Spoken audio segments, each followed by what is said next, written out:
Shabbat Shalom Bapak Ibu Saudara sekalian, juga saudara-saudara yang mengikuti ibadah Syabat ini secara online. Shabbat Shalom dimanapun saudara berada. Dan hari ini kita bersyukur karena Tuhan memperkenan lagi kita untuk ada bersama dalam ibadah Syabat yang Tuhan perintahkan.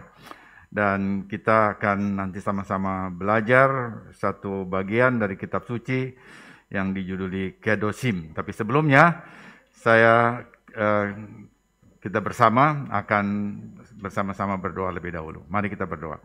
Bapa dalam surga, terpujilah nama-Mu ya Tuhan. Terima kasih Bapa untuk kasih karunia dan kasih setia Tuhan kepada kami sekalian. Terima kasih untuk pimpinan Tuhan, pertolongan Tuhan, penyertaan Tuhan dalam kehidupan kami dari hari ke hari. Dan kami juga bersyukur Bapa untuk hari ini, hari Syabat yang Tuhan berikan kepada kami semua, yang Tuhan perintahkan pada umat-Mu, sehingga kami juga boleh ada sebagai bagian dari umat Tuhan bersama dengan Israel dan bangsa-bangsa. Kami boleh melakukan apa yang Tuhan perintahkan. Dan kami mohon Bapa, kiranya Tuhan memberkati kami dengan kebenaran firman Tuhan ketika kami mau membuka pengajaran Tuhan bagi kami semua. Dan kami mohon setelah kami memuji Tuhan dan berdoa, biarlah kebenaran Tuhan itu dicurahkan dalam kehidupan kami, dalam hati kami masing-masing, sehingga kami boleh hidup sesuai dengan kehendak Tuhan. Kami juga mohon Tuhan berikan kepada kami telinga seorang murid dan lidah seorang murid, supaya setelah kami mendengar, kami menyampaikan kebenaran itu kepada banyak orang lain, sehingga mereka juga boleh hidup dalam kebenaran firman Tuhan. Terima kasih Bapak, tutup bungkus kami sekalian dalam kuasa darah Mesias Yeshua ketika kami duduk tenang mendengar firman Tuhan. Di dalam nama Mesias Yeshua kami berdoa dan mengucapkan syukur. Amin. Baik, Bapak Ibu, kita akan lihat bagian kitab suci kita, Parashat Kedosim, artinya menjadi kudus. Ya, Imamat 19 ayat 1 sampai 20 ayat 27. Jadi ini bagian yang kita ingin pelajari. Dan sebelum kita masuk ke sana, saya mengucapkan berkat pembelajaran Torah. Baru ata Adonai Eloheinu melech haolam asher kideshanu b'mitzvotav v'tzivanu la'asok b'divrei Torah. Diberkatilah engkau junjungan Tuhan kami, Raja semesta alam, yang menguduskan kami dengan perintah-perintah-Mu dan memerintahkan kami mempelajari kata-kata Torah. Ya, saya memberikan judul bagian ini dengan kita kawan sekerja Tuhan dalam kekudusan, atau menjadi kawan sekerja Tuhan dalam kekudusan. Itu judul dari khotbah pada Sabat ini. Jadi kalau kita lihat, kita semua diselamatkan dan itu adalah pekerjaan Tuhan, bukan pekerjaan kita, begitu ya, bukan prestasi kita. Itu jelas dalam Alkitab. Rabi Shaul, Rasul Paulus mengatakan itu, bahwa kita diselamatkan oleh anugerah dan kita terima anugerah itu dengan iman. Tetapi setelah kita hidup di dalam iman, di dalam sebagai umat yang diselamatkan, lalu bagaimana aspek kekudusannya? Bagaimana kita mengerjakan kehidupan rohani yang katanya sudah diperbaiki sama lain, dalam hubungan kita beribadah kepada Tuhan, dalam hubungan keluarga satu sama lain, dalam pergaulan satu sama lain. Bagaimana itu dilakukan? Lalu itu menjadi pertanyaan besar. Lalu ada banyak orang mengatakan setelah mereka percaya juga, kalau ditanya apakah saudara orang kudus atau orang berdosa. Lalu umumnya atau banyak sekali orang mengatakan kita orang berdosa. Padahal katanya sudah diajari bahwa sudah ditebus oleh Mesias Yeshua, ditebus oleh Yesus Kristus. Tetapi kalau ditanya apakah orang berdosa? Iya, berdosa. Nah, jadi di sini kita bisa melihat bahwa aspek kekudusan di dalam kehidupan umat Tuhan itu seperti menjadi sesuatu yang kurang mendapat kerangka pikir yang baik. yang sebetulnya harus dipahami oleh setiap orang. Jadi karena itu waktu kita sampai kepada para sakedosim, dari tahun ke tahun kita melakukan ini, maka saya merasa bahwa kita perlu mendapatkan esensinya, apa sih itu menjadi kudus? Apa menjadi kudus? Apa esensinya? Jadi ternyata esensinya setelah kita dibenarkan oleh karena anugerah Tuhan dan 100% Tuhan sendiri yang melakukannya, maka waktu kita menjalani kehidupan kita di dunia ini, kita disebut orang-orang kudus, maka kekudusan itu tidak diberi oleh Tuhan. Dalam arti bahwa Tuhan membuat semuanya itu seakan-akan saudara tidak melakukan apa-apa. Tetapi ternyata kekudusan itu harus dikerjakan. Harus melalui keputusan saudara dan saya.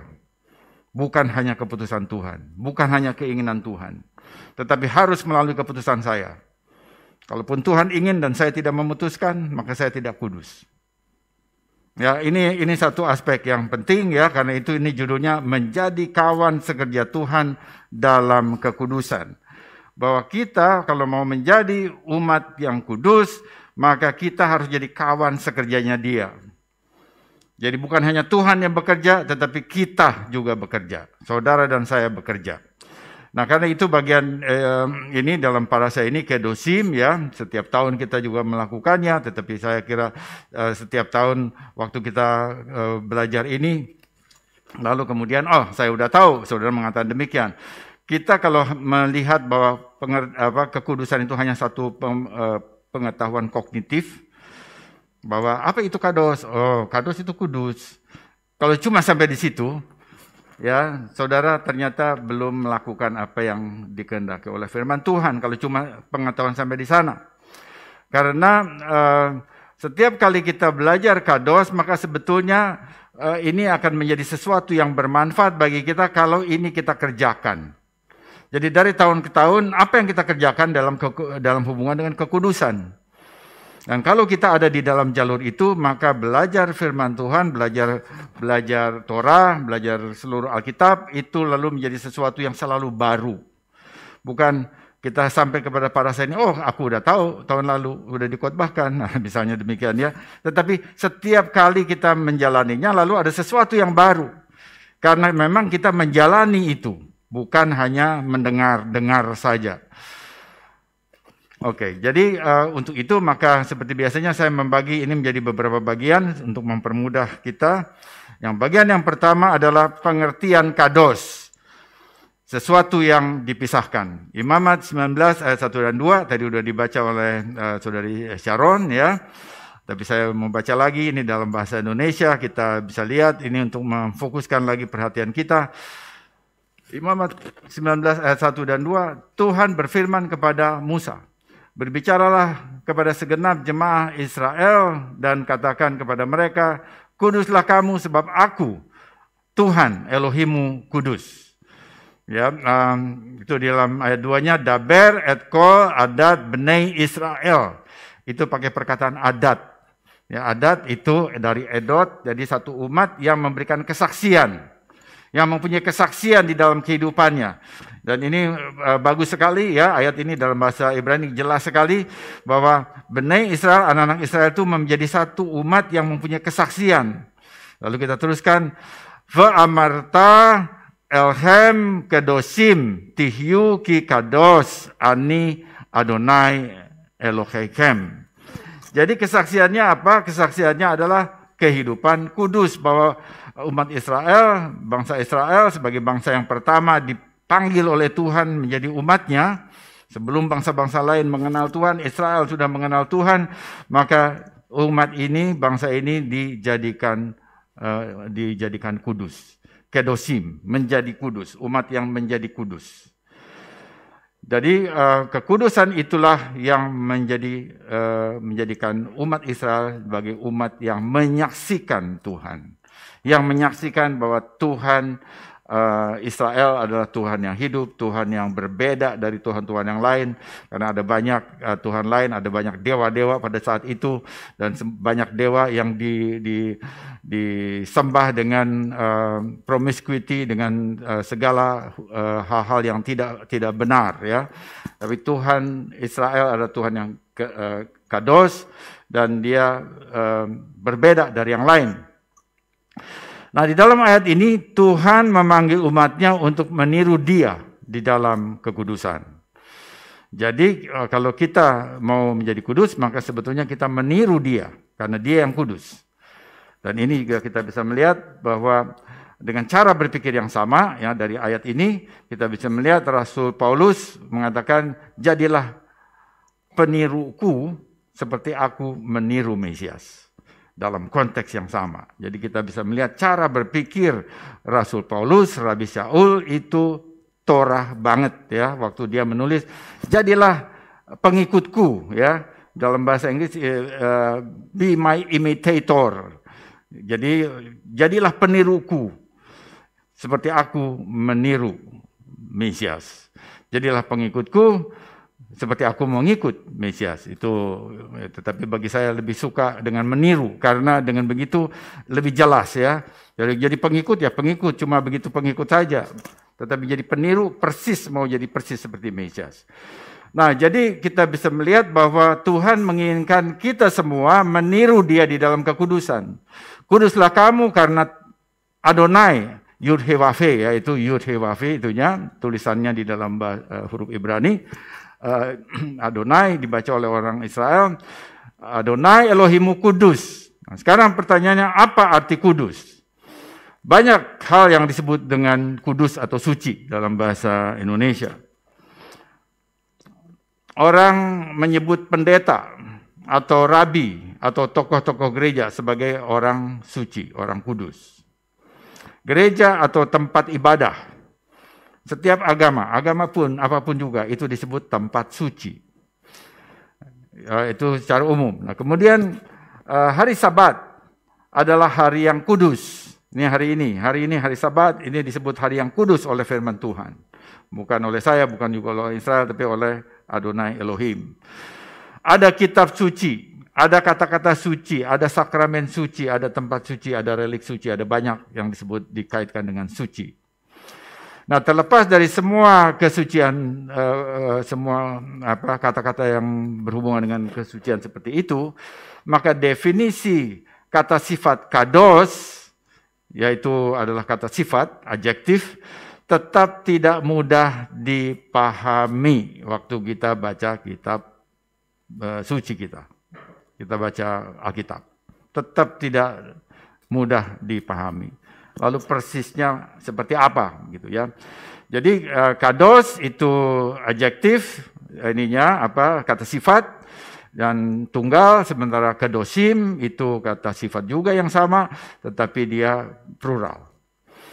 Jadi kata kados itu menggambarkan sesuatu yang dipisahkan atau dikhususkan untuk yang ilahi. Dan ini menyeratkan satu pemisahan akan hal-hal yang biasa, ya, untuk tujuan yang seremonial. Jadi kalau ada sesuatu yang dilakukan secara biasa, itu ya nggak ada upacara atau apa, kita lakukan seperti biasa. Tetapi kalau untuk seremonial, untuk upacara, untuk ibadah, lalu itu harus kita lakukan secara khusus. Itu namanya dikhususkan, artinya itu dikuduskan. Jadi hal-hal yang disebut sebagai kudus itu dipisahkan dari sesuatu yang biasa. Jadi dikhususkan untuk pelayanan Tuhan. Nah, karena itu lalu dari sini kita bisa melihat bahwa apa yang disebut kudus itu bukan yang biasa-biasa saja. Jadi bukan yang common, gitu, ya, bukan yang biasa. Kalau kados itu biasanya juga dibedakan dari bahasa Ibrani-nya kol. Kol itu biasa. Semuanya ya begitu, gitu, ya. Nah, itu kol. Itu biasa, itu umum. Common. Nah, itu bukan kudus. Kudus adalah sesuatu yang dikhususkan, jadi dia mempunyai kualitas yang lebih baik. Kemudian juga bahwa ini ditunjukkan dalam beberapa keadaan ya, dalam beberapa tingkat. Kol itu bukan artinya juga dosa, bukan artinya dosa. Jadi kekudusan itu dibedakan dari kol, ya. Jadi kudus, kemudian ada kol itu yang biasa, tapi kemudian dosa atau khatat itu negatif. Itu pelanggaran firman Tuhan itu negatif. Jadi saudara lihat kalau di garis bilangan ada negatif, ada nol, ada positif. Nah, kados itu positif, kemudian biasa itu kira-kira di daerah nol, jadi netral nol begitu ya, sementara dosa itu di daerah negatif. Jadi itu bedanya. Ada tingkatannya. Nah, kita lihat itu beberapa contoh. Misalnya hari Sabat itu disebut kudus. Tetapi hari lainnya itu tidak disebut kudus, itu disebut hari yang biasa. Jadi ada sesuatu yang berbeda ya. Kemudian bangsa-bangsa itu ya bangsa-bangsa. Tapi kemudian bangsa mana yang disebut bangsa yang kudus? Yang disebut dalam Alkitab bangsa kudus itu adalah Israel, the holy nation. Israel yang disebutnya. Kemudian juga orang-orang yang percaya pada Yesua, kemudian juga itu disebutkan di dalam surat Petrus, itu juga kita adalah bangsa kudus. Apakah kita jadi bangsa apa? Jadi bangsa apa? Ada bangsa Indonesia, bangsa Amerika, dan sebagainya. Lalu bangsa apa yang disebut, yang dimaksud? Ya, itu kita percaya bahwa inti bangsa yang kudus itu adalah Israel, kemudian dia ditambahkan dari bangsa-bangsa dari seluruh dunia.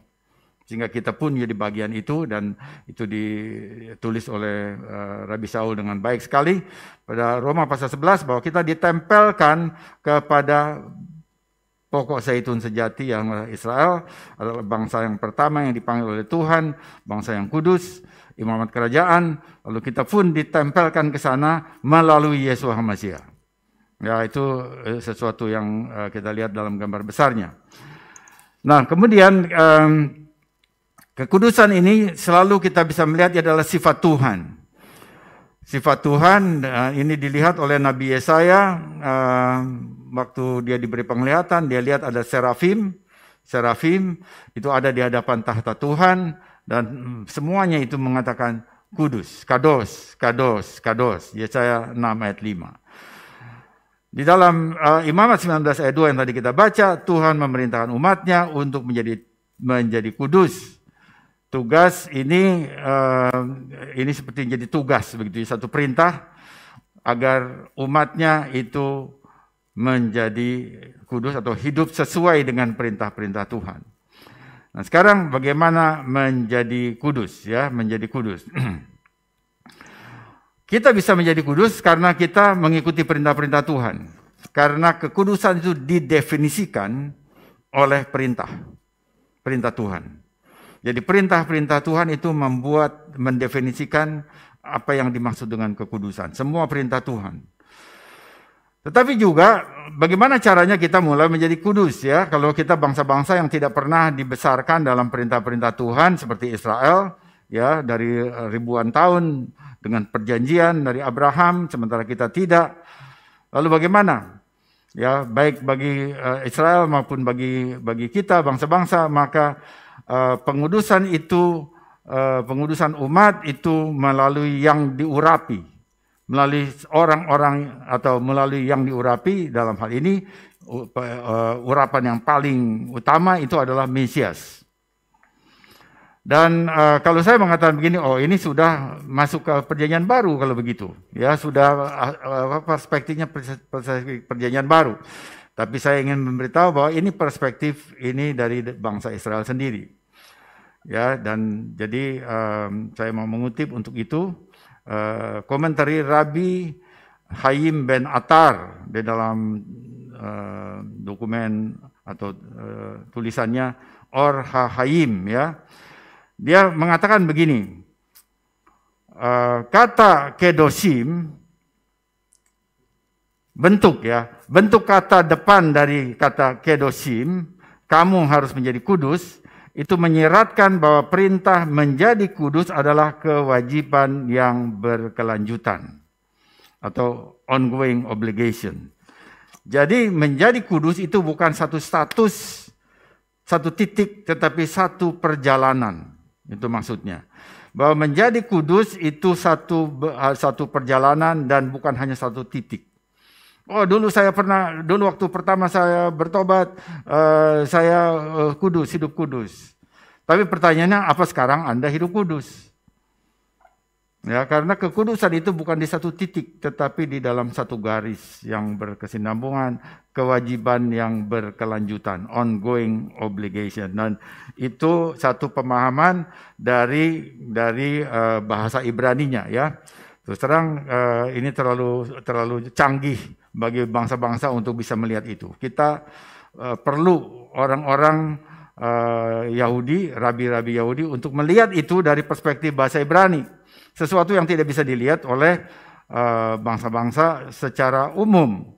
Walaupun ada juga 1-2 orang yang pandai dalam bahasa Ibrani, misalnya Delitzsch, Franz Delitzsch, ya, orang Jerman.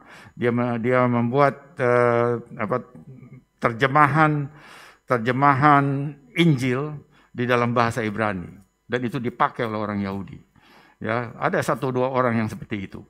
Tetapi umumnya tidak, ya. Umumnya kita harus tetap bergantung atau bersahabat, bermitra dengan rabi-rabi orang Yahudi.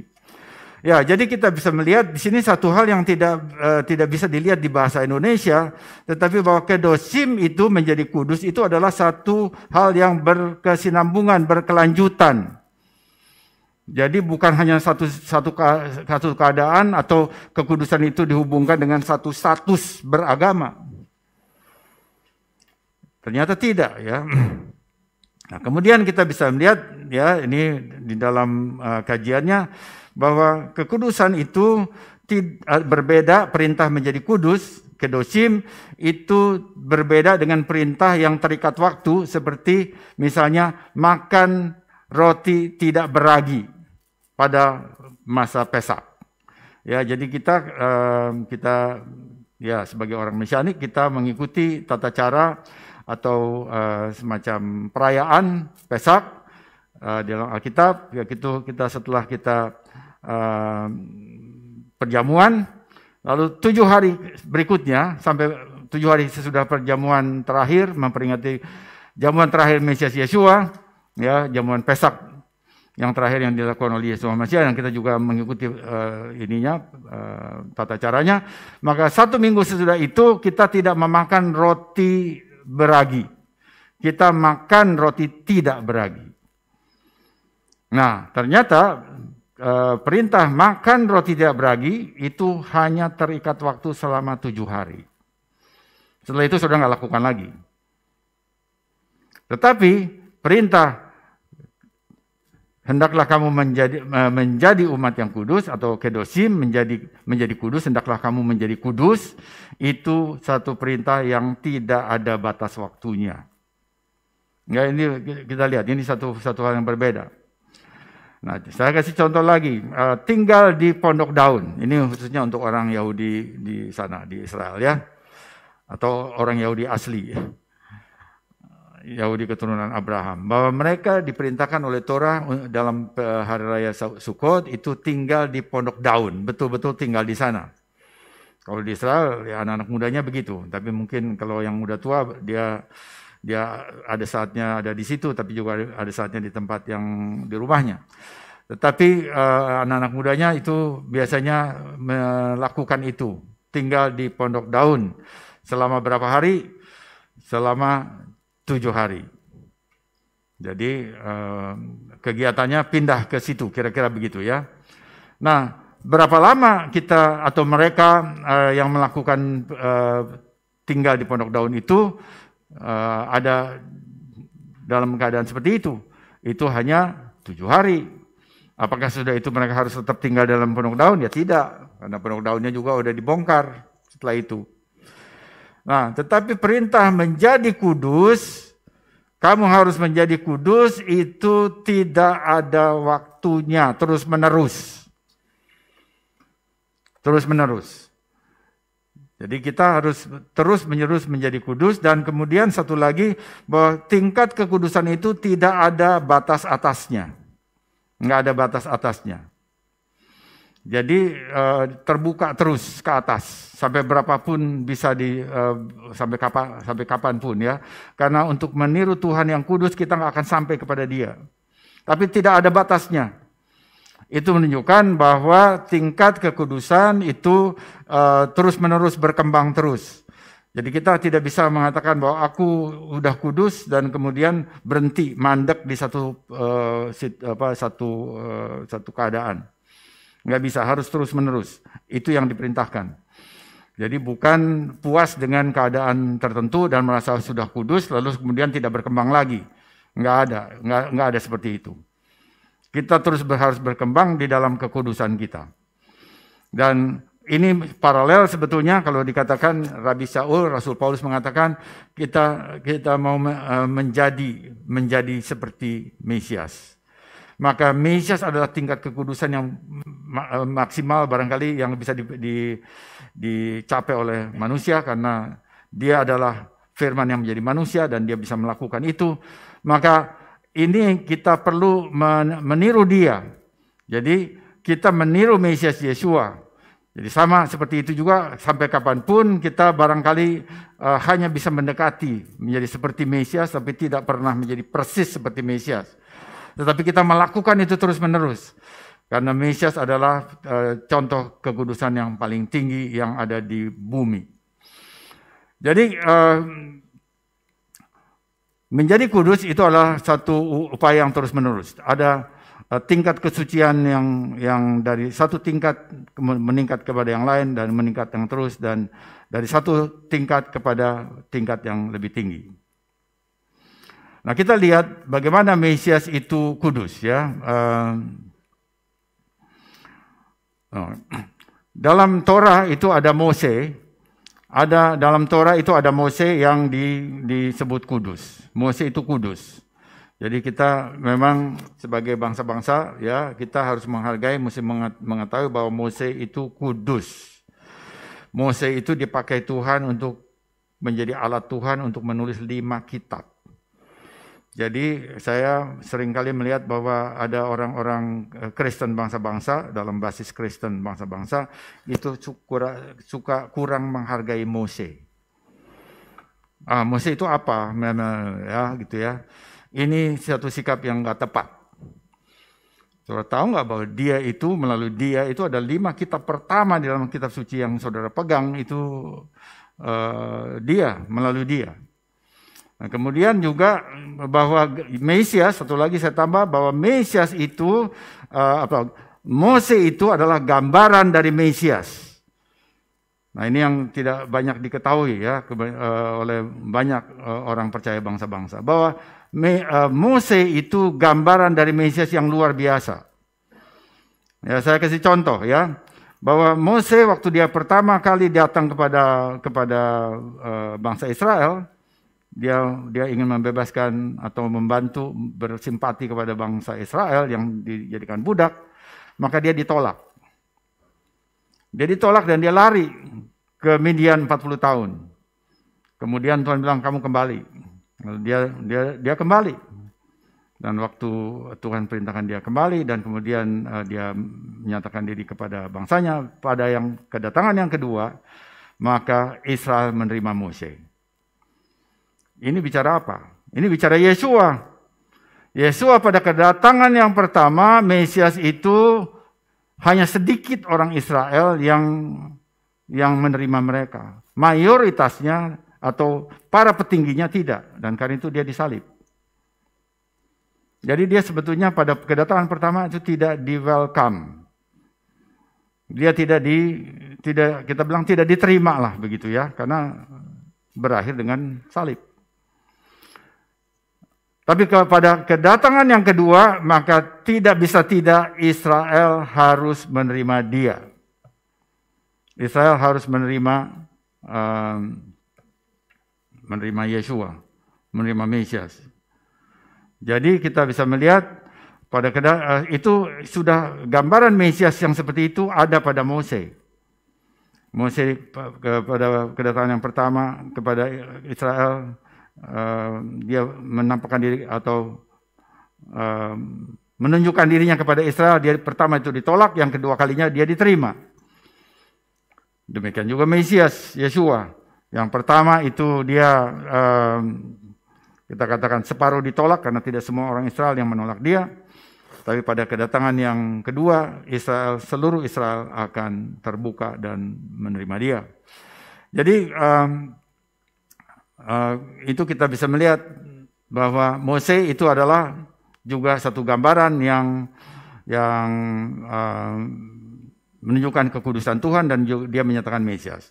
Nah, tetapi kemudian kalau Mose dibandingkan dengan Mesias, mana yang lebih tinggi? Nah, di sini ya kita akan lihat tingkat kesucian atau kekudusan yang dicapai oleh Mesias itu terbukti lebih tinggi dari Mose. Ya, lebih tinggi dari Mose. Jadi kita bisa melihat bahwa Mesias Yeshua, dia pada doa yang terakhir dia akan bukan kehendakku yang jadi, tapi biarlah kehendakmu. Dia menyerah 100% kepada Tuhan. Sementara Mose, dia tidak bisa masuk ke dalam tanah perjanjian karena ada bagian yang dia tidak lakukan sesuai dengan kehendak Tuhan. Jadi tingkat kekudusan Mose terlampaui oleh Masiah Yeshua, Yesus Kristus. Nah, jadi itu sesuatu yang kita bisa melihat, dan sekarang kita lihat ini tentunya mesti ada sesuatu yang dalam kitab suci. Dan kita bisa lihat sekarang dari Yesaya pasal 11 ayat 2. Ada sifat-sifat Mesias yang dijelaskan begini. Roh Tuhan akan turun ke atasnya.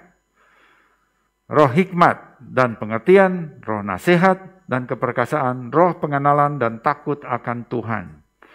Ini semua ada pada Mesias.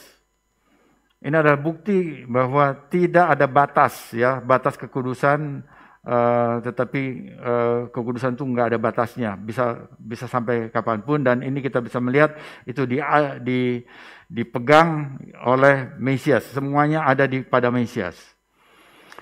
Jadi kekudusan itu sebetulnya bukan saat ini, tetapi saat datang, dan kita sedang menuju itu, dan kita terus-menerus berusaha mencapai itu. Itu hal yang pertama. Pengertian kekudusan. Nah, kemudian kita bisa melihat yang kedua adalah orang kudus. Orang kudus. Orang kudus, ini saya mau lihat ya, komentari dari literatur rabbinik Yalkut Mosiah yang memberi komentar terhadap Imamat 19 ayat 2, ya, seperti yang tadi kita baca. Kamu akan menjadi kudus karena aku Tuhan Elohimu, aku Tuhan Elohimu kudus. Jadi ini menyimpulkan ada satu bentuk masa depan, ya, dari kedosim. Jadi kamu akan menjadi kudus. You shall be holy. Jadi itu artinya masih akan. Masih akan. Jadi dia mengatakan kamu kudus, lalu seakan-akan kamu udah kudus, udah selesai semuanya, enggak begitu. Tetapi masih dalam bentuk akan, kamu akan menjadi kudus. Jadi itu satu proses, itu menunjukkan ada satu proses yang harus dilalui. Dan dia mengatakan ini ada satu rabi, ya, mengatakan, saya baca saja ini karena cukup panjang. Coba saya baca. Oke. Kamu akan menjadi kudus karena aku Tuhan Elohimu kudus. Menyimpulkan bahwa bentuk masa depan dari kedosim kamu akan menjadi kudus dimaksudkan sesungguhnya Tuhan sendiri pada akhirnya yang akan memenuhi perintah ini dengan menguduskan umatnya dengan kekudusannya. Dia akan mengilhami orang benar, Mesias, dan kota Yerusalem dengan kekudusannya. Dalam hal ini Talmud membaca perintah sebagai janji kenabian. Kamu akan menjadi kudus karena aku kudus. Ya, ini komentari yang ada di dalam Yakut Hamosia. Tetapi dari komentar itu ya kita bisa melihat bahwa dia akan mengilhami orang benar. Siapa orang benar itu adalah Mesias. Jadi dia lihat Mesias. Dan kemudian kota Yerusalem, kota Kudus. Kemudian kita lihat lagi satu komentar ya. 3 yang disebut dengan nama yang kudus, terpujilah dia. Yang benar, jadi orang benar, Mesias dan Yerusalem. Yang benar seperti yang dikatakan dalam Yesaya 43 ayat 7, setiap orang yang dipanggil dengan namaku. Kemudian Mesias seperti yang tertulis dalam Yeremia 23 ayat 6, dan inilah namanya yang olehnya dia akan disebut Adonai kebenaran kita. Kemudian Yerusalem sebagai ada tertulis dalam Yehezkiel 48 ayat 35. Dan nama kota itu sejak hari itu akan menjadi Adonai ada di sana. Nah, itu dari Talmud Bava Batra 75b. Jadi kita bisa lihat di sini bahwa yang pertama dilihat yang menjadi kudus itu, yang menjadi acuan kekudusan itu adalah Mesias. Dan kemudian Mesias itu akan memerintah di Yerusalem dan Yerusalem juga disebut kota kudus. Tapi sekarang bagaimana yang disebut dengan umat Tuhan? Nah, tadi kita membaca yang benar seperti yang dikatakan dalam 43 ayat 7, Yesaya 43 ayat 7, setiap orang yang dipanggil dengan namanya, dengan nama Tuhan. Artinya orang yang dipanggil dengan nama Tuhan adalah orang yang percaya kepada Dia. Dan itu juga disebut kudus. Jadi kita bisa melihat bahwa umat Tuhan juga disebut kudus. Dan karena itu apa yang ada ya di lingkungan Israel itu kemudian dipahami oleh para rasul. Dan para rasul menyebut ini juga kepada orang-orang percaya kepada Yeshua HaMasiah. Jadi saudara lihat di sini bahwa situasi bahwa orang-orang yang dipanggil, yang disebut dengan nama Tuhan, itu disebut kudus, itu datang dari lingkungan orang Israel. Itu bukan dari orang Kristen. Saya mesti mengatakan begitu ya. Karena cara berpikirnya biasanya kalau di abad 21 ini sangat terkotak-kotak dengan agama. Sesuatu yang tidak ada di abad pertama. Di zaman Yesus tidak ada agama Kristen. Jadi yang ada adalah kepercayaan kepada Tuhan Abraham, Ishak dan Yakub. Nah, dia ada di dalam lingkungan Israel. Nah, ini kita lihat bahwa ada orang-orang yang kemudian mau percaya kepada Tuhan, lalu dia disebut orang kudus, itu ada di lingkungan orang Israel. Pemahaman itu ada pada lingkungan orang Israel. Dan kemudian pemahaman itu dibawa keluar kepada bangsa-bangsa yang percaya kepada Tuhan Israel, percaya kepada Mesias Israel. Nah, jadi karena itu lalu kita pun disebut umat yang kudus, orang-orang kudus. Disebut orang-orang yang dijadikan kudus. Orang-orang kudus atau kedosim ya, kedosim. Nah, lalu ini perlu sekali kita pahami supaya kita di abad 21 ini kita kalau dengan pemahaman yang baik kita akan bisa mengetahui apa yang harus kita lakukan begitu ya. Seperti tadi saya katakan, kalau kita ditanya apakah kita orang kudus atau orang berdosa, maka apa jawab saudara? Dalam keraguan, ya orang menjawab kalau dikatakan orang kudus, ternyata aku juga masih banyak nggak melakukan perintah Tuhan. Lalu kebanyakan kita orang berdosa, begitu ya. Dan karena itu, karena ada banyak orang Kristen lalu kalau ditanya langsung bahwa lebih mengatakan dirinya orang berdosa. Maka ada satu orang, saya mendengar di medsos, ada satu orang lihat loh, kenapa nih orang Kristen punya gejala begini, katanya di dalam Alkitab dia disebut orang kudus, tetapi kenapa waktu ditanya di lapangan dia mengaku orang berdosa. Lalu dia seperti dapat semacam pencerahan, oh kalau gitu ini pengajarannya salah.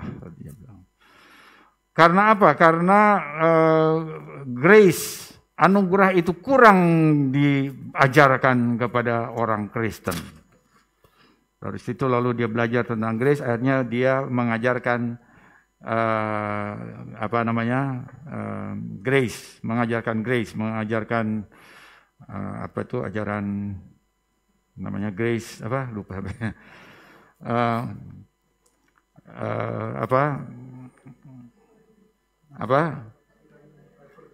hyper grace ya. Akhirnya dia jadi hyper grace. Tidak melihat Torah yang mengajarkan anugerah, tapi dia lalu memakai perspektif Yunani, dia bikin hyper grace ya, dan semuanya dia ambil dari satu sisi saja dan tidak melihat yang lain. Dia bilang Yesus sudah mati dan semua dosa yang lalu dengan dosa yang akan datang yang belum kamu buat pun kamu sudah diampuni itu. Jadi dia nggak perlu lagi pengakuan dosa, saudara. Nah ini pun jadi ekstrim begitu. Ya di satu pihak katanya, kita orang berdosa terus. Tapi dengan sebenarnya, nggak perlu ngaku berdosa, semuanya udah diampuni, nggak usah ngaku dosa. Nah kita lihat, itu ekstrim satu dengan ekstrim yang lainnya. Jadi kita percaya bahwa kita orang kudus, tetapi bagaimana kita orang kudus kalau kemudian kita juga masih melakukan kesalahan? Apa yang sebetulnya yang diakui oleh para rasul? Kenapa dia katakan kepada jemaat di Korintus, ya, di jemaat Korintus itu bukan jemaat perfect, jauh dari perfect, banyak dosa di situ juga. Tetapi waktu dia tulis surat kepada jemaat Korintus, dia mengatakan kamu dikuduskan. Apa artinya itu? Artinya waktu kita sudah terima kekudusan dari Tuhan, kita sudah dikuduskan oleh Mesias, oleh pengorbanan Yesus Mesias, maka kita bisa tetap tidak melakukan perintah Tuhan atau bahkan melawan perintah Tuhan, tetapi ada bedanya. Waktu kita tahu bahwa kita melanggar perintah Tuhan, maka Ruach HaKodes itu akan bicara dalam hati kita, kamu sudah lakukan sesuatu yang tidak cocok, yang tidak benar. Lalu kemudian segera karena kita memang sudah mengenal Tuhan, mengenal Mesias, lalu kita didorong untuk mengaku dosa. Dosa itu bukan seluruh dosa lagi. Dosa yang seluruh dosa itu sudah pertama ya. Tapi kemudian ada sesuatu yang lagi kita lakukan, lalu kita mengaku dosa untuk dosa itu, dan kemudian waktu kita mengaku maka menurut 1 Yohanes 1 ayat 7 dan sampai 9, jika kita mengaku dosa maka Tuhan itu setia dan adil akan menyucikan kamu dari segala dosa, akan memisahkan kamu, membuat kamu jadi kados, memisahkan kamu dari dosa. Lalu kita menjadi orang kudus lagi. Dengan cara seperti itu kita disebut orang-orang kudus.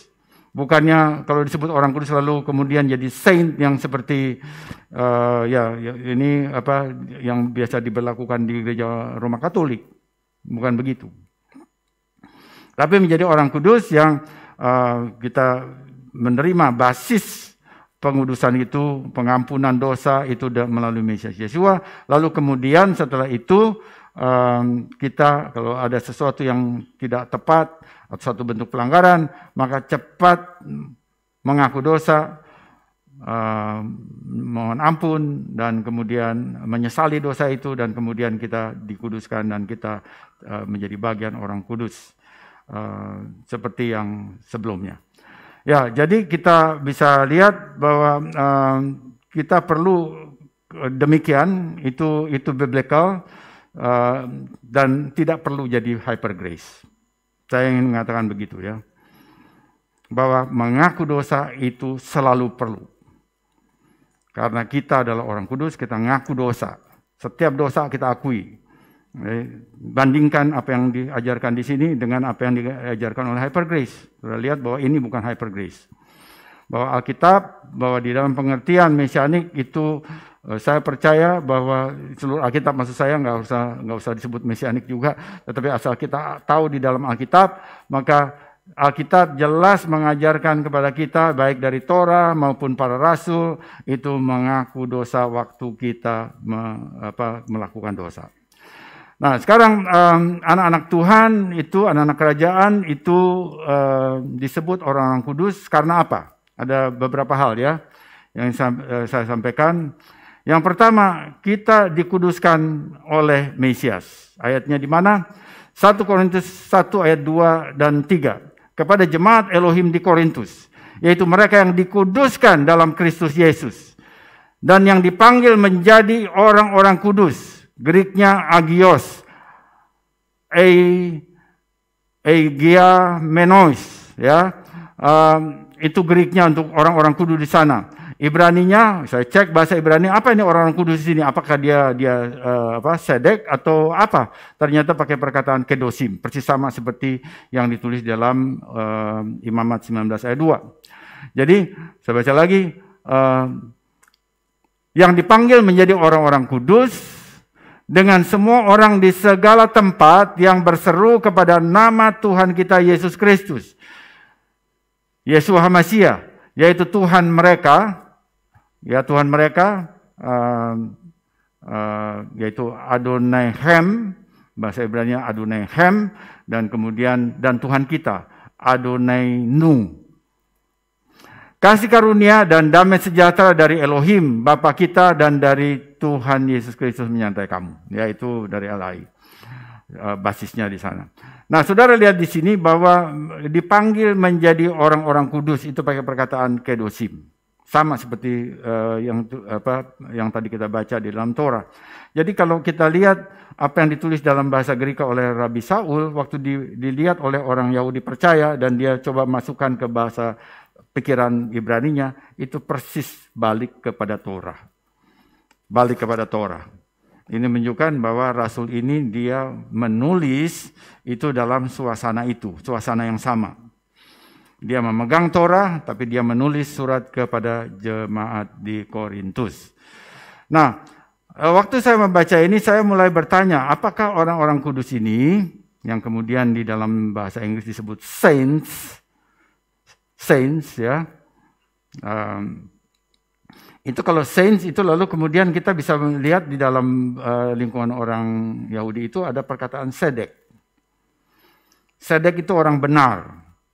Jadi orang benar. Lalu saya mulai bertanya nih, apakah saints itu, tadinya saya melihat dalam bahasa Inggris dulu, itu sama dengan sedek. Lalu saya merasa, oh ini mungkin sedek ini gitu ya. Nah,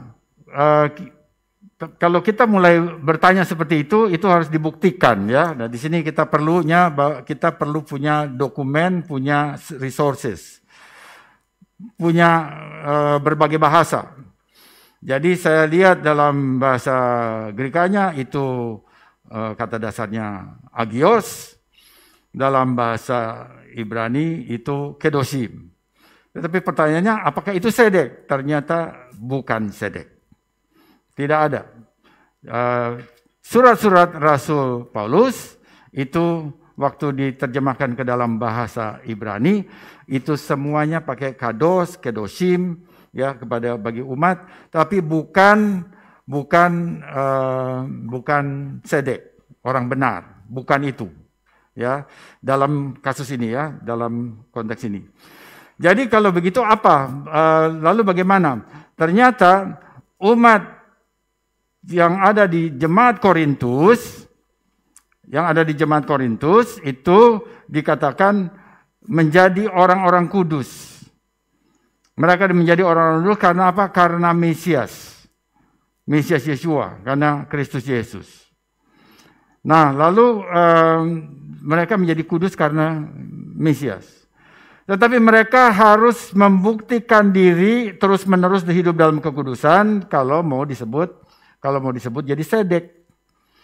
Jadi waktu mereka mendapatkan kekudusan dari pengorbanan Mesias Yeshua, itu tidak langsung disebut sedek. Karena sedek itu kalau orang benar yang hidup kudus, itu harus dibuktikan dengan gaya hidup.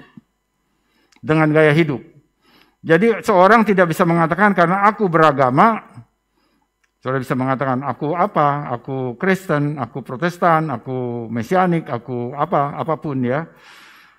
Lalu dengan mengatakan demikian seakan-akan saudara sudah menyatakan diri sebagai orang kudus. Enggak bisa begitu. Ternyata tidak begitu. Jadi orang kudus itu harus ditunjukkan dengan gaya hidup, bukan dengan status agama.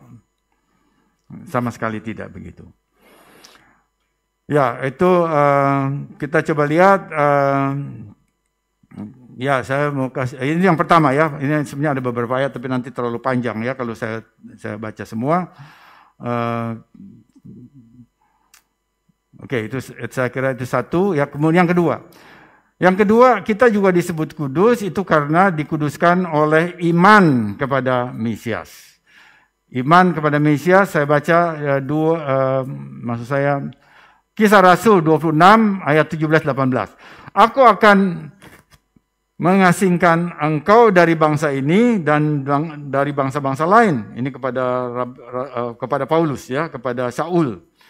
Kisah Rasul 26 ayat 17-18.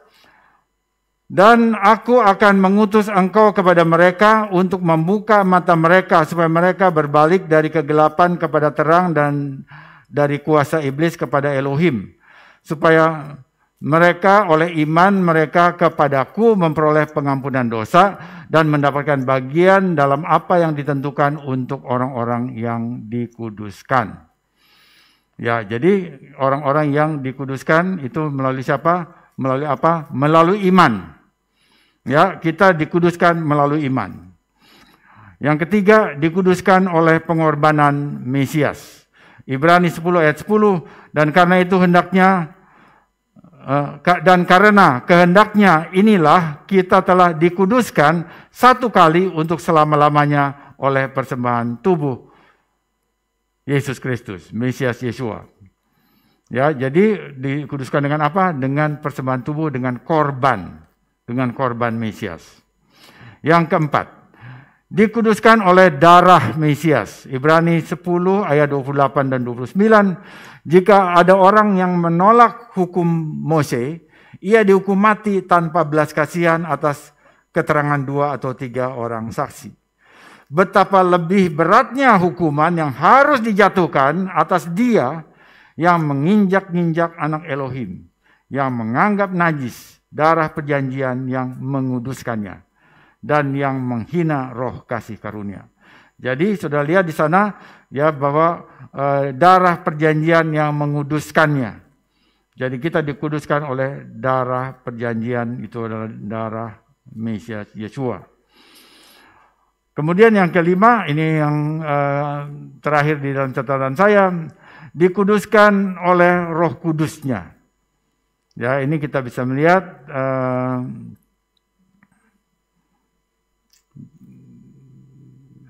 dalam Ibrani 12 ayat 14. Namun para rasul tidak menganggap kesucian. Oke, saya baca. Tidak. Oke, saya baca ini ya, di mana? Ya.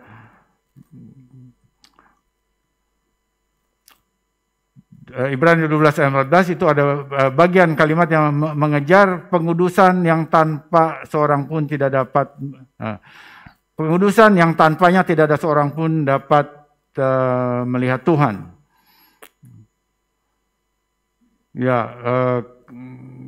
Jadi kita bisa melihat ya bahwa tidak ada satupun ya dari setiap orang itu yang menganggap kesucian mereka sebagai sesuatu yang langsung mereka dapat kalau bukan karena pimpinan Tuhan, karena pertolongan Tuhan.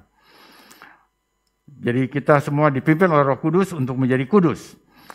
Nah, sekarang itu kita bisa lihat bahwa kita dikuduskan oleh semua hal itu. Nah, sekarang kalau kita hanya membaca perjanjian baru, maka kita katakan, oh kita sudah kudus dan selesai, nggak harus sudah lakukan apa-apa lagi. Nah itu jadi satu situasi yang seakan-akan apa yang ditulis oleh para rasul itu sudah menjadi bukti bahwa kita sudah kudus dan kita tidak perlu melakukan apapun lagi. Nah itu yang biasanya muncul dalam pembacaan Alkitab di abad 21.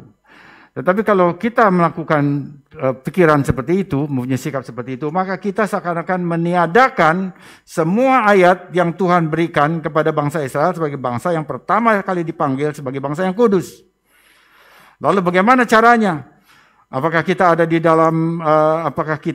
di bawah perjanjian baru saja, Atau kita ada di bawah perjanjian lama saja, atau kita ada di bawah seluruh Alkitab. Mana yang saudara pilih? Ya, kita di bawah perjanjian baru saja, kita di bawah perjanjian lama saja, di bawah Tanakh saja, atau kita ada di bawah seluruh Alkitab. Saya percaya kita ada di bawah seluruh Alkitab. Itu posisi kita. Kita memahami bahwa Tuhan memberikan satu kitab suci yang terdiri dari dua bagian, yaitu Tanakh dan Brit Hadasah. Bahasa Ibrani-nya begitu. Jadi kita ada di kedua-duanya. Dan antara apa yang ditulis oleh para rasul tidak berlawanan dengan apa yang ada di dalam kitab-kitab Mose. Jadi kita tahu bahwa kita mulai mengenal kekudusan melalui darah Mesias Yeshua. Kita mengenal kekudusan melalui iman kepada Mesias. Itu tidak disangkali. Ya, itu saat kita memulai. Kita masuk di dalam atau mengenal kekudusan melalui titik-titik itu. Melalui iman, melalui korban Mesias Yeshua, kita mengenal kekudusan. Tetapi sesudah itu kita harus menjalani kekudusan dengan apa? Dengan melakukan perintah-perintah Tuhan. Jadi dengan hal seperti ini, maka kita menggabungkan keseluruhan kitab suci menjadi satu kesatuan yang kokoh. Kita sebagai bangsa-bangsa masuk dalam kekudusan melalui iman, tetapi setelah punya iman saja kita belum selesai. Kita harus menambah tindakan-tindakan ketaatan kepada perintah untuk menyatakan bahwa iman kita itu hidup. Nah, ini satu hal yang perlu ya, bahwa iman itu bertindak. Iman itu bertindak, jadi iman itu bukan sesuatu status dengan pengucapan kredo. Nah, ini berbeda antara bangsa-bangsa, pemahaman Greek dengan pemahaman Ibrani itu berbeda. Jadi di dalam Ibrani lebih lingkungan orang Yahudi, iman itu emunah, itu juga bisa diartikan setia. Jadi seorang yang mempunyai emunah, mempunyai iman, dia setia. Jadi iman itu dengan kesetiaan harus ditunjukkan ada di dalam perbuatan. Harus ditunjukkan dengan tindakan-tindakan yang menyatakan dia punya iman. Sama seperti Abraham, dia percaya kepada Tuhan yang hidup, dia nggak mau di depannya ada berhala kayu. Dia buang itu. Itu menunjukkan imannya begitu ya. Dia bertindak. Nah, jadi seorang punya iman itu dia bertindak sesuai dengan imannya. Tapi kemudian di lingkungan orang Yunani ini arti itu dipersempit. Seorang itu dinyatakan beriman kalau dia sudah mengucapkan sesuatu. Bahwa ini penting, kita tidak sangkali. Ya, jadi dia mengucapkan iman secara kredo. Kredal. Aku percaya ini pada Bapa pencipta langit dan bumi dan seterusnya ya. Kita hargai itu dan itu penting. Tetapi itu saja kalau dilihat dari perspektif Ibrani nggak cukup. Dia harus menghidupi semua yang dia ucapkan. Dan itu masalahnya karena sesudah mengucapkan kredo, belum tentu itu dihidupi. Sehingga kalau begitu, dari perspektif iman, ya dalam arti iman itu setia, itu belum tentu. Karena dia baru mengucapkan saja, belum menjadi gaya hidup. Nah, jadi kalau begitu maka kita harus melihat bahwa apa yang ditulis oleh para rasul yang tadi saya sudah bacakan itu adalah titik-titik masuknya saudara dan saya ke dalam kekudusan Tuhan. Tetapi bagaimana caranya kita lalu hidup? Lalu di situ tidak dijelaskan. Nah, itu menunjukkan bahwa perjanjian baru itu ditulis atau surat-surat Rasul Paulus ditulis bukan atau Injil itu ditulis bukan untuk meniadakan Torah, tapi untuk melengkapi Torah. Maksudnya untuk memberikan arahan yang lebih jauh lagi apa apa yang sebetulnya dimaksud oleh Torah, baik kepada pribadi Mesias maupun juga bagi bangsa-bangsa. Nah, jadi dengan begitu kita bisa melihat bahwa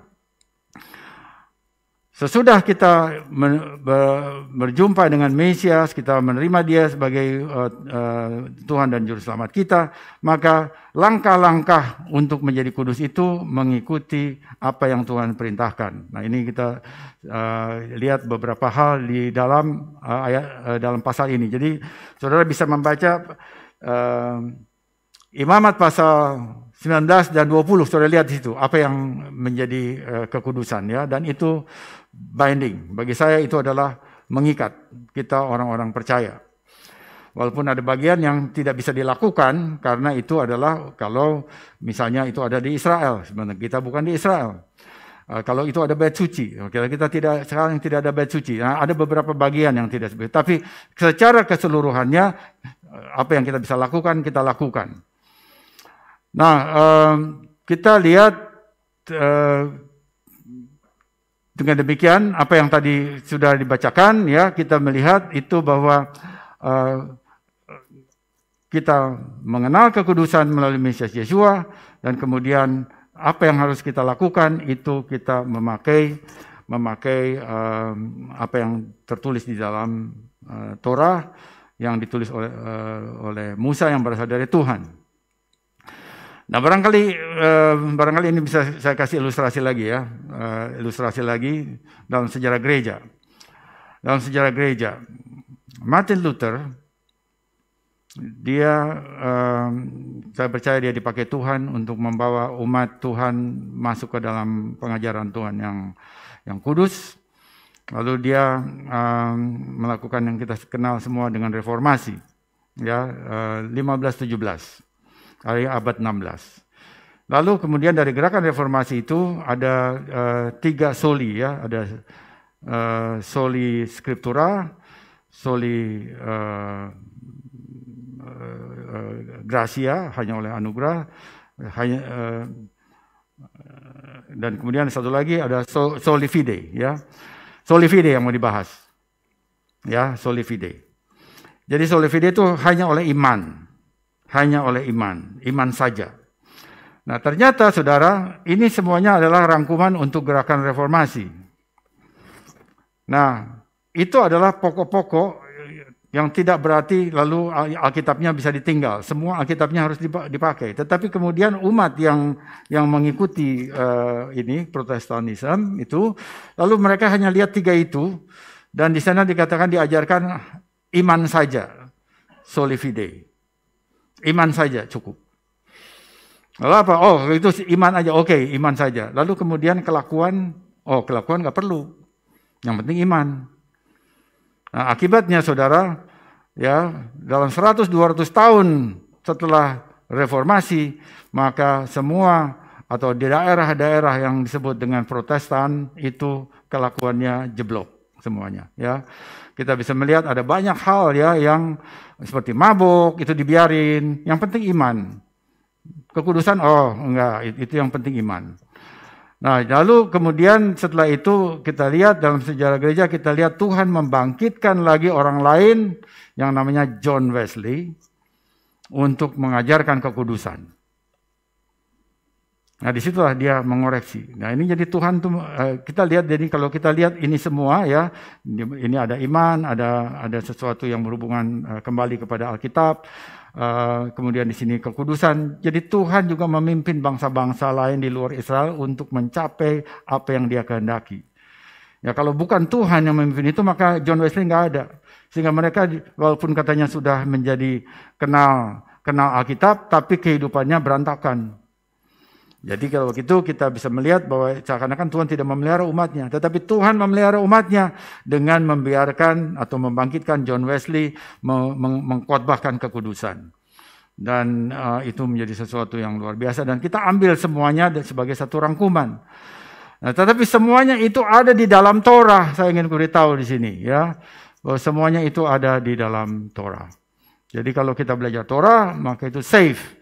Bahwa kita ada semua yang ada di dalam sejarah gereja itu kita bisa melihat teachingnya berasal dari kecenderungan atau alur pengajarannya di dalam Torah.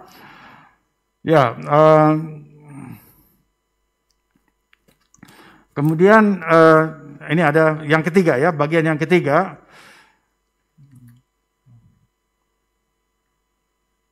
Di dalam Torah itu selalu ada atau di dalam Tanakh itu ada yang disebut yang kudus dari Elohim, atau juga di dalam Injil yang kudus dari Elohim ya. Itu sebetulnya bicara tentang siapa? Itu sesungguhnya berbicara kepada Mesias. Ya ini saya ini kan istilah itu. Nah sekarang mengenai Mesias, bahwa Mesias itu dipandang kudus, itu apa ukurannya? Ini supaya kita bisa melihat kalau Mesias Yeshua dipandang kudus, bahwa dia kudus, itu ukurannya apa? Saya percaya bahwa setiap orang nanti bisa akan memberikan jawabannya sendiri-sendiri, tetapi belum lengkap. Karena itu saya ingin melengkapi ya, bahwa Mesias Yeshua dipandang kudus dengan 4 ukuran, bukan cuma 1. Karena biasanya, dia kan Elohim. Dia kan firman Elohim yang menjadi manusia, pasti kudus. Jawabannya itu baru 1 saya katakan. Kekudusan bawaan terkait dengan sifat ilahinya. Karena dia adalah firman Elohim yang menjadi manusia. Yohanes 1 ayat 1 dan Yohanes 1 ayat 14. Jadi kekudusan dibawa, itu jadi bawaannya terkait dengan sifat ilahinya. Karena dia adalah firman Elohim pada awalnya. Kemudian waktu dia menjadi manusia, maka dia dikatakan dikandung dari Ruach HaKodesh, dari Roh Kudus. Jadi ini sumber kekudusan Mesias yang kedua. Kekudusan fisik terkait dengan dikandungnya dari Roh Kudus.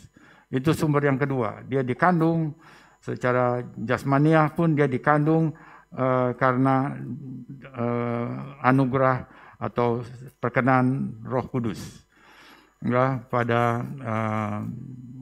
Miriam. Itu yang kedua. Kemudian yang ketiga, kekudusan spiritual terkait dengan kuasa urapan Roh Kudus ada di atasnya ketika dia dibaptis, ketika dia mengalami mikveh, maka dia mendapatkan kekudusan spiritual, kekudusan rohani. Jadi itu sumber lagi kekudusan yang ketiga. Nah, kemudian yang keempat kekudusan yang dikerjakan terkait dengan ketaatan yang benar terhadap perintah-perintah Elohim Bapaknya. Nah, ini yang biasanya dilupakan. Bahwa Yeshua melakukan semua apa yang diperintahkan oleh Bapaknya di surga di dalam Torah. Ini yang biasanya tidak dihitung, tidak dianggap ya, dan seakan-akan justru Yeshua dikatakan bisa melawan Torah karena dia anak, dia nggak perlu ikut aturan apapun. Tidak. Yeshua Mesias, kalau kita dikatakan bahwa dia betul Mesias, maka Mesias itu taat kepada semua perintah Adonai Elohim. Kalau dia tidak taat, dia bukan Mesias. Saya ingin beritahu ini kepada saudara. Dan kalau saudara tetap bersikeras bahwa enggak, dia memang dia datang, dia dari Elohim, anak Elohim itu tidak harus tunduk kepada semua aturan, maka saudara membuat satu pengertian sendiri yang tidak ada pada orang Israel. Tidak ada pada orang-orang Yahudi yang percaya pada Yesus sekalipun, itu enggak ada pikiran seperti itu. Dan karena itu saudara merusak kesaksian Mesias Yeshua kepada bangsanya sendiri. Dan ini serius. Ya, kalau kita mengatakan bahwa Yeshua masih melawan Torah, ya, karena dia adalah anak Elohim yang ada di atas semua peraturan, maka kita sudah mencoreng kesaksian Yeshua kepada bangsanya sendiri. Karena itulah orang Yahudi nggak bisa percaya bahwa Yesus yang dipercaya oleh orang Kristen itu adalah Mesias.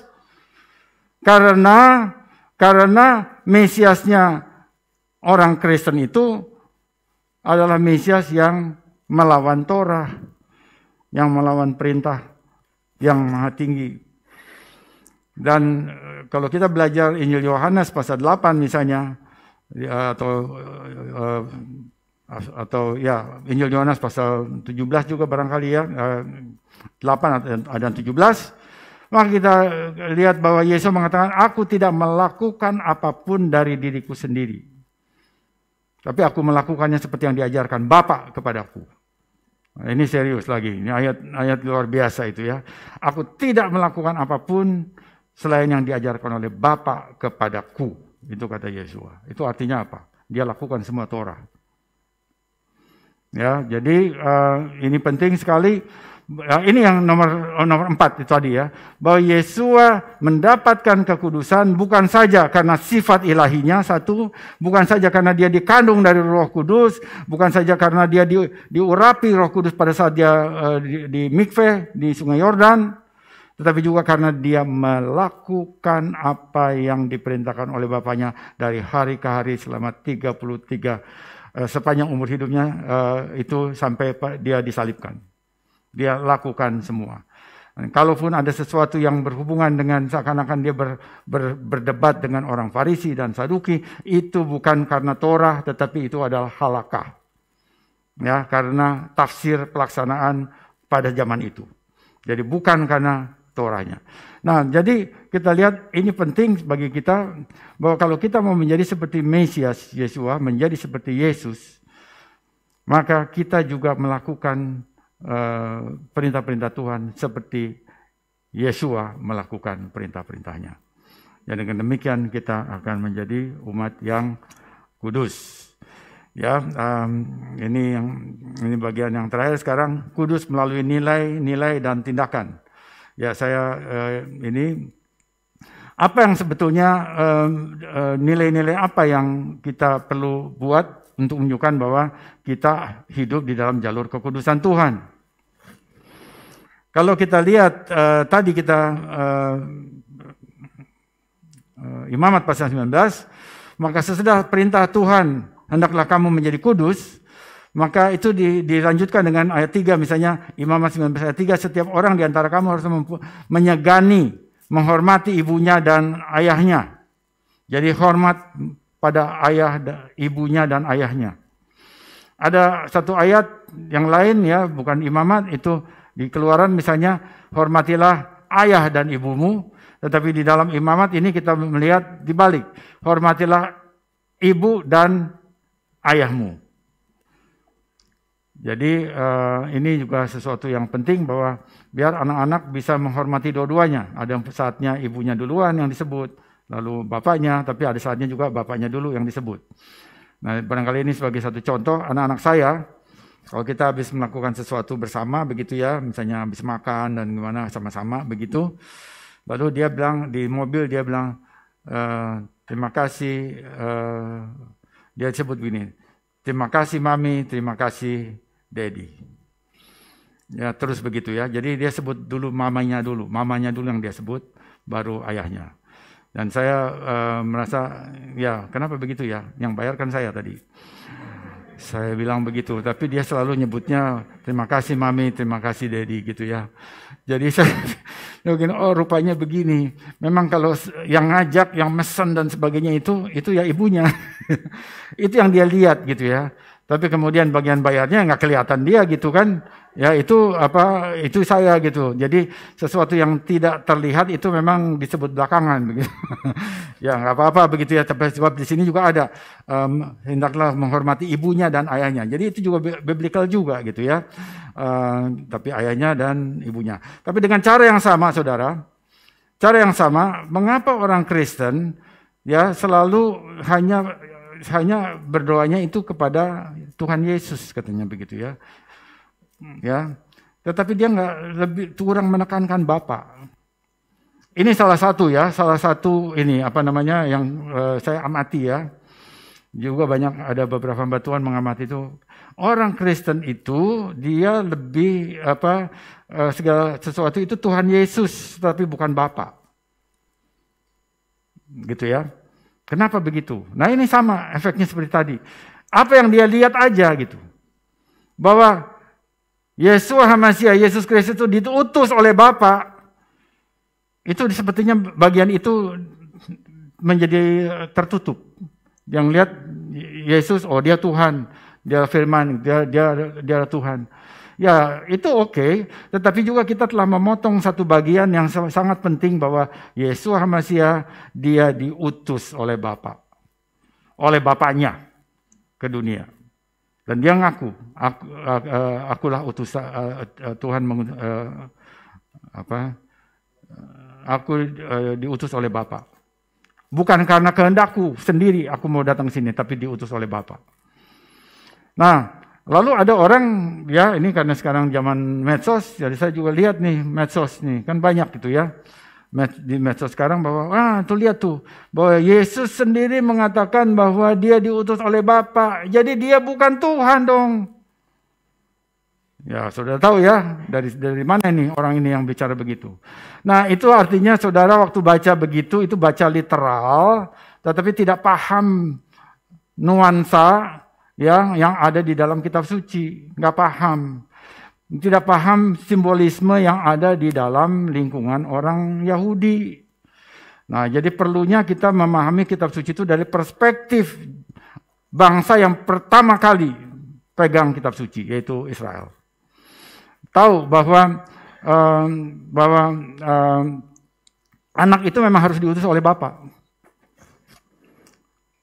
Dalam tradisi pernikahan Israel misalnya, anaknya yang mau menikah dengan seorang wanita, ya, maka anak laki itu dia untuk bisa menjemput istrinya untuk dibawa masuk ke dalam rumah bapaknya, itu diperintah oleh bapaknya.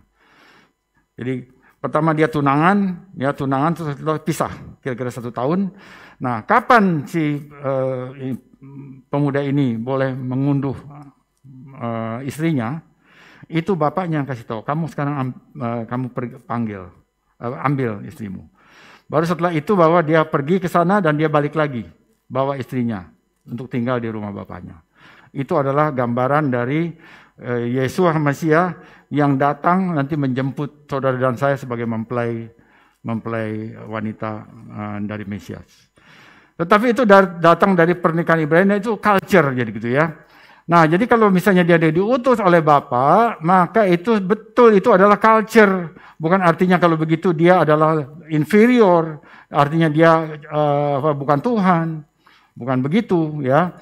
Nah, jadi kita bisa melihat bahwa di zaman ini kita mesti betul-betul menyatakan ya atau memahami kitab suci, bukan hanya tertulis ya, tapi juga latar belakangnya. Semua latar belakangnya juga harus kita terima. Nah, sekarang nilai-nilai apa yang kita perlu pertahankan untuk menjadi kudus, ya, menjadi kudus. Itu kita bisa lihat itu di Mispot. Kita melihat beberapa perintah. Saya sebutkan aja, saya bacakan aja supaya cepat. Yang pertama tadi kita harus baca, hormatilah ayah dan ibumu atau ibumu dan ayahmu. Itu ya, kita hormat. Itu membuat kita kudus. Kemudian kita memelihara hari Sabat. Ya, itu karena Tuhan perintahkan pelihara dan kuduskan hari Sabat. Kita lakukan itu membuat kita kudus. Bahwa ya ada orang-orang yang apakah setelah kita memelihara hari Sabat kita boleh tidak ibadah hari Minggu? Oh, boleh saja. Tetapi yang penting kita melakukan apa yang diperintahkan, yaitu pelihara hari Sabat. Hari Minggu boleh, ya, nggak ada masalah. Tetapi kita tetap memelihara hari Sabat. Kemudian jangan menyembah berhala, itu perintah. Berbuat kebaikan kepada orang miskin, itu diperintahkan, memberikan sesuatu. Bahasanya di dalam imamat itu jangan mengambil bagian tertentu, satu pojok tertentu, ya, itu dibiarkan. Jangan menuai ladangmu untuk kedua kalinya. Sisa-sisanya tuh dibiarkan. Nah, itu apa? Untuk orang miskin. Jangan dihabisi semuanya, biarin sisa-sisa, biar orang miskin memperolehnya. Berusaha dengan jujur. Ya, jangan cheating. Menyintai sesama. Itu diajarkan dalam Torah, itu Imamat 19 ayat 18. Itu kasihlah sesama manusia seperti engkau mengasihi dirimu sendiri. Itu datang dari Torah. Menahan diri dari hubungan seksual yang tidak kudus. Nah, ini adalah apa? Ini adalah upaya kita semua untuk melakukan ini. Menahan diri dari hubungan seksual yang tidak kudus. Itu harus menjadi satu tekad. Saya katakan harus jadi tekad. Tekadnya siapa? Tekadnya Tuhan? Atau tekad diri kita sendiri? Saudara pilih. Kalau saya bikin multiple choice. Ya, memelihara kehidupan seksual itu harus menjadi tekad. Tekadnya siapa? 1, Tuhan. 2, saya. Mana yang saudara pilih? Yang satu atau yang kedua? Yang kedua. Tuhan udah jelas kok mengatakan itu adalah perintah dia. Ya, jadi itu yang harus dilakukan, itu yang harus dikerjakan. Itu namanya kekudusan, itu gaya hidup. Bukan saja tahu kudus, kedosim, saudara bisa pakai segala macam. Bagi orang yang nggak pernah dengar, apa lagi yang dia omong.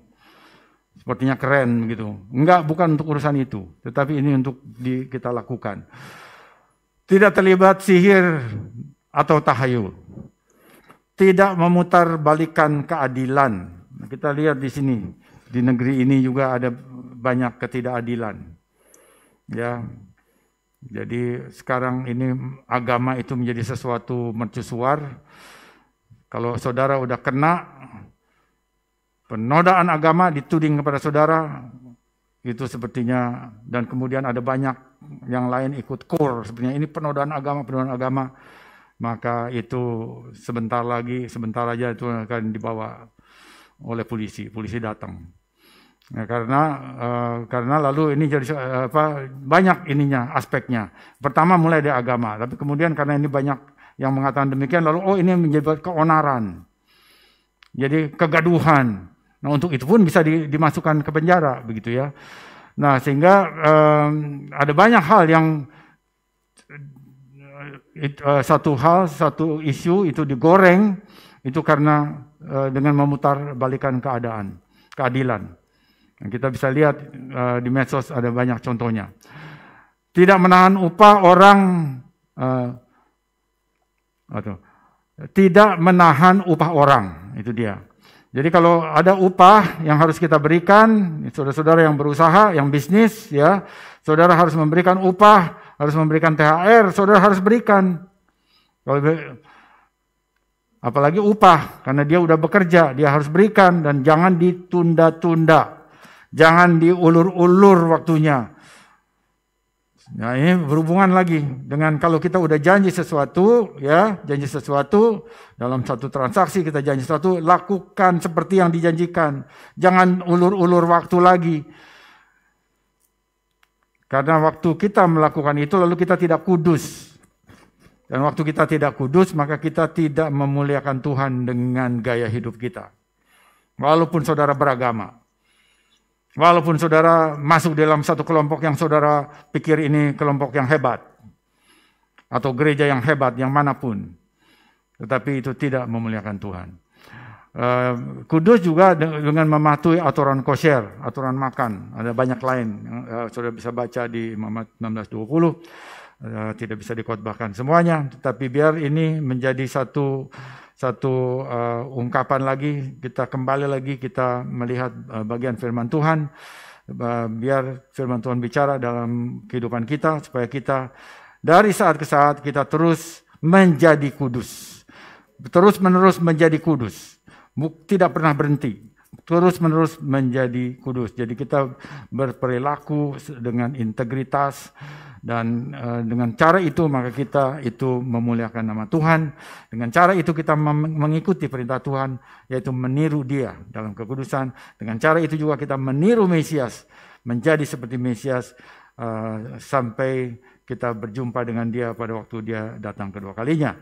Dan saya tutup dengan Ibrani 12 ayat 14. Ibrani 12 ayat 14. Berusahalah hidup damai dengan semua orang dan kejarlah kekudusan. Sebab tanpa kekudusan tidak seorang pun akan melihat Tuhan. Amin. Mari kita berdoa. Bapa dalam surga, terima kasih ya Tuhan untuk anugerah yang Tuhan berikan kepada kami. Terima kasih untuk firman Tuhan. Kalau kami boleh belajar Torah, belajar firman Tuhan, belajar seluruh Alkitab ya Tuhan. Kami bersyukur ya Tuhan, bawa kami ya Tuhan menjadi peniru-peniru Tuhan dengan gaya hidup kudus. Kami pribadi lepas pribadi, keluarga dan bahkan komunitas kami ya Tuhan. Semakin lama kami boleh semakin menjadi seperti Tuhan, mendekati sifat-sifat Tuhan, menjadi seperti Mesias, mendekati sifat-sifat Mesias ya Tuhan. Sehingga kami boleh menjadi kesaksian bahwa sesungguhnya Tuhan yang kami sembah adalah Tuhan yang hidup, dan bahwa Tuhan yang hidup telah mengubah kami, mengubah dari kehidupan yang lama, mengubah dari kehidupan biasa-biasa saja, mengubah dari kehidupan umum, kehidupan yang kebanyakan orang, menjadi umat yang kudus, yang hidup dalam kerajaan Tuhan, yang siap menanti kedatangan Mesias yang kedua kalinya untuk menjadi umatnya, ya, sebagai umat yang kudus dalam kerajaan Tuhan. Terima kasih Bapak, segala puji hormat bagi nama Tuhan. Di dalam nama Mesias Yesua kami berdoa dan mengucapkan syukur. Amin.